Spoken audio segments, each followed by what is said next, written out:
আব্বাস সিদ্দিকী ভাইজান ডেকেছিল, সমাবেশে কত লোক হয়েছিল জানেন?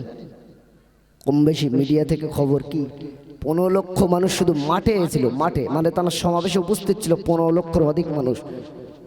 বোঝা গেল না? আর গাড়ি জাম, পুরো ডানকুনি থেকে গাড়ি আর ঢুকতে পারছে না। ওই রকম জায়গাতে আমার আপনার যাওয়া দরকার আছে কি নাই? কারণ কি জন্য ডেকেছিল? নিজের স্বার্থের জন্য, না বাঙালির জন্য, মুসলমানদের জন্য, না ভারতবর্ষের সমস্ত গর্বের জন্য? কিসের জন্য? কিসের জন্য ডেকেছিল? এই জাত কমের কথা ভেবে। বোঝা গেল না? তিনি কি করতে চলেছেন? একটা নলেজ সিটি। বোঝা গেল না? 100 বিঘে জমির উপরে, কত বললাম আপনার শুনেছেন কি জানেন? 100 বিঘে জমির উপরে এটা নলেজ সিটি করতে চলেছেন। ওই নলেজ সিটির কি আব্বাস সিদ্দিকী ডেকেছেন বলে ভাইজানের নাম হচ্ছে কি? কার নামে? পীর আল্লামা আবু বকর সিদ্দিকী রহমতুল্লাহ আলাইহি নলেজ সিটি। জোরে বলা যাবেন একবার সুবহানাল্লাহ? বাংলার গৌরব। শুধু আপনি কি দেখবেন ওই জায়গায়? শুধু এই এখানকার আমার আপনার মুসলমান নয়, ওই জায়গায় বিভিন্ন দেশ থেকে, কেরালা থেকে আওলাদে রসুল এসেছিলেন। শুধু তাই নয়, সৌদি আরব থেকে মেহমান এসেছিলেন। শুধু তাই নয়, আপনি দেখবেন দুবাই থেকে একজন বিখ্যাত ডাক্তার এসেছিলেন।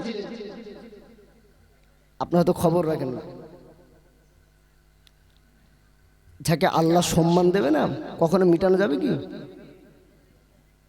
ও সোনামানি মুসলমান তরুণেরা, লক্ষ্য করলে দেখতে পাওয়া যায় আল্লাহ পাকের আয়াতে কারিমা, অত ইজ্জু মান তাশাউ অত জিল্লু মান তাশাউ বিয়াদিকাল খায়র ইন্নাকা আলা কুল্লি শাইইন কাদির। আমার আল্লাহ পাক বলে, বান্দারা আমি আল্লাহ তাকে সম্মান দেব, আমি আল্লাহ সম্মান দিতে পারি, আমি আল্লাহ অসম্মান করতে পারি। ও জওয়ানেরা, যুবকেরা, আমি আল্লাহ তাকে সম্মান দেব।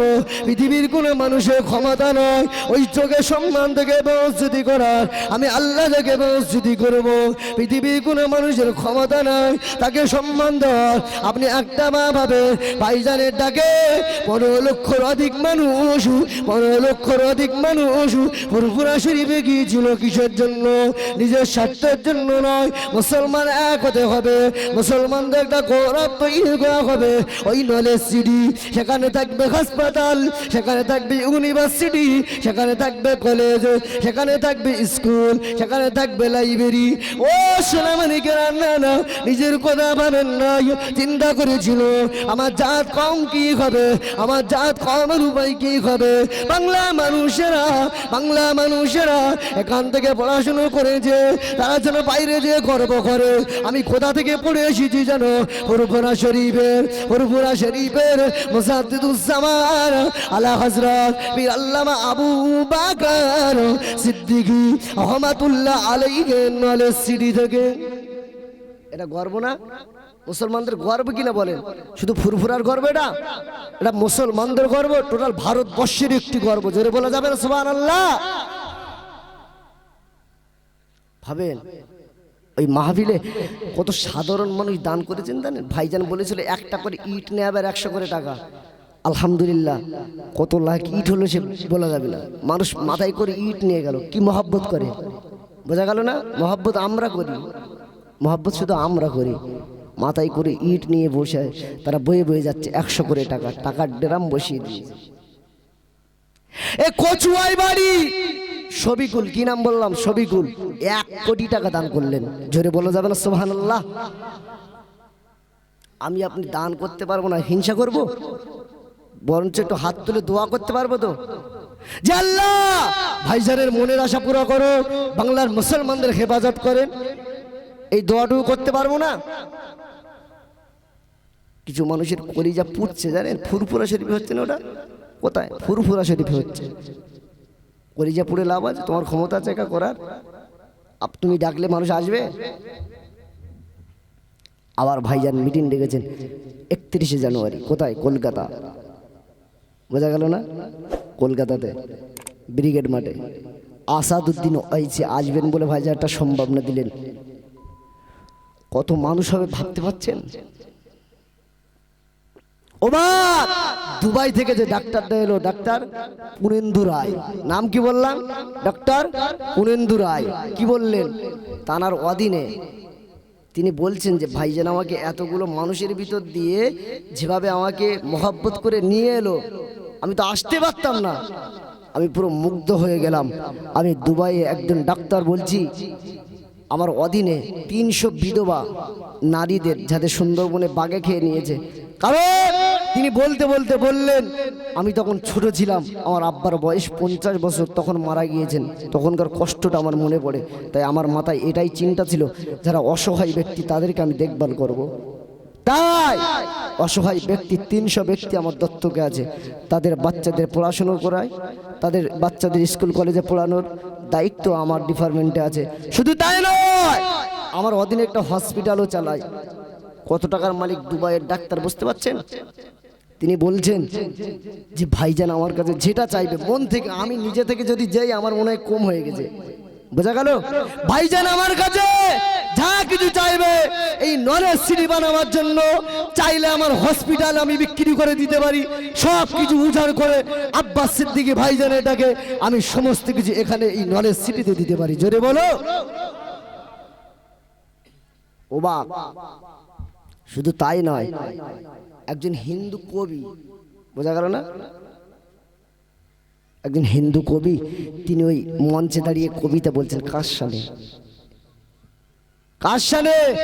সেই ফুরফুরা শরীফের মুজাদ্দিদুজ্জামান, একজন হিন্দু মানুষ। তাহলে সে ভেবেছে নিশ্চয়ই মুজাদ্দিদুজ্জামানকে নিয়ে, ফুরফুরাকে নিয়ে ভেবেছেন। তাই তো তিনি মঞ্চে কবিতা বলতে পেরেছেন, নাকি বলেন? কবি নীতিশ রায়, তিনি একজন হিন্দু ব্যক্তি। বোঝা গেল না? তিনি তার ভাষায় মুজাদ্দিদুজ্জামানকে প্রশংসা জানায়, আব্বাস সিদ্দিকী ভাইজানকে প্রশংসা জানায়। তিনি একজন মহান ব্যক্তি। তার আদেশে, তার ডাকেতে তামাম বাংলার মানুষ, আওলাদে রসুল কেরা থেকে, সৌদি আরব থেকে, দুবাই থেকে, বিভিন্ন জায়গা থেকে মানুষ দলে দলে কাঁধে কাঁধ মিলিয়ে তারা হাজির হয়েছে। এ কি ঝাইতাই মানুষের ডাক? শুধু তাই নয়, ভাইজান গাড়ি কেনার জন্য একটা টাকা তুলেছিল, সেই টাকাটাও মঞ্চে দাঁড়িয়ে তিনি নলেজ সিটিতে দান করে দিলেন। জোরে বলুন। আরো শুধু তাই নয়, লক্ষ্য করেন, ও নজওয়ান তুমি শোনো আমার কেনা মুরব্বিয়ানে কেরামেরা, আমার আপনার পীর ফুরফুরা শরীফের মুজাদ্দিদুজ্জামান আলা হযরত পীর আল্লামা আবু বকর সিদ্দিক রাহমাতুল্লাহ আলাইহি, তারই বংশধর। লক্ষ্য করো, ফুরফুরা শরীফের পীর মুজাদ্দিদুজ্জামান আলা হযরত কুতুবুল আলাম আল্লাহর আলী আবু বকর সিদ্দিকী রাহমাতুল্লাহ আলাইহি হুজুর আমার জাত কমে চিন্তা করে, রাতের ঘুমকে আরাম করে, গায়ের রক্ত পানি করে, কখনো পাইঘাটে পাইঘাটে পাইঘাটে, আবার কখনো বা পালকিতে করে, আবার কখনো বা গরুর গাড়িতে করে, আল্লাহর আলী মুজাদ্দিদুজ্জামান হুজুর আমার জাত কমের কথা ভেবে ভেবে তিনি কি করেছিলেন? আমি আবু বকর খাবো, আমি আবু বকর একা মসজিদে নামাজ পড়বো, আমি আবু বকর আমার চিন্তা করব না। না, আল্লাহ পাকের আয়াত কারিমা হলো, ইয়া আইয়ুহাল্লাযীনা আমানু কু আনফুসাকুম ওয়া আহলিকুম নার। আমি আবু বকর আমি জাত কমের চিন্তা করব না। আমি আবু বকর আমার চিন্তা করব মারা যাব, মরে যাব। আমি আবু বকরকে আমার আল্লাহ যদি বলে, ও আবু বকর, আবু বকর বলো বলো আমি জামানার মুজাদ্দিদ করে পাঠিয়েছিলাম, আবু বকর বলো বলো তুমি নিজে জাহান্নামের আগুন থেকে বাঁচলে ঠিকই, তোমার জাত কমের জন্য কি করলে? এ চিন্তা করে মুজাদ্দিদুজ্জামান হুজুর আমার গায়ের রক্ত পানি করে, রাতের ঘুমকে হারাম করে, পাইঘাটে পাইঘাটে এই বাংলা জমিন থেকে শিরিক বিদআতকে উৎখাত করেছিলেন। তারই খুন তো, বোঝা গেল না? তারই আওলাদ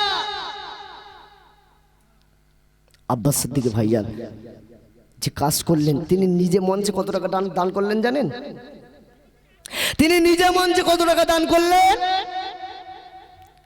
আর ভাইরা, তিনি দান করলেন তার আম্মার নামে 1 কোটি টাকা। জোরে বলে যাবেন সুবহানাল্লাহ। তার আব্বাজানের নামে দান করলো 10 লক্ষ টাকা। আবার ওয়াদা করলেন, আমি আল্লাহ যদি আমাকে হায়াতে রেখে আমি চেষ্টা করবো আমার আব্বাজানের নামে 1 কোটি টাকা দেওয়ার। তার স্ত্রীর নামে 10 লক্ষ টাকা। জোরে বলা যাবে না সুবহানাল্লাহ। তিনি নিজে ওই মঞ্চেই দান করলেন 1 কোটি 20 লক্ষ টাকা। তিনি মঞ্চে দান করলেন। ভাবেন, লক্ষ্য করেন, সেই ফুরফুরা শরীফে নলেজ সিটি আবার যখন হবে, আমার আপনার যাওয়ার দরকার আছে কিনা? ভাইজান যদি ডাকে, দরকার আছে কিনা?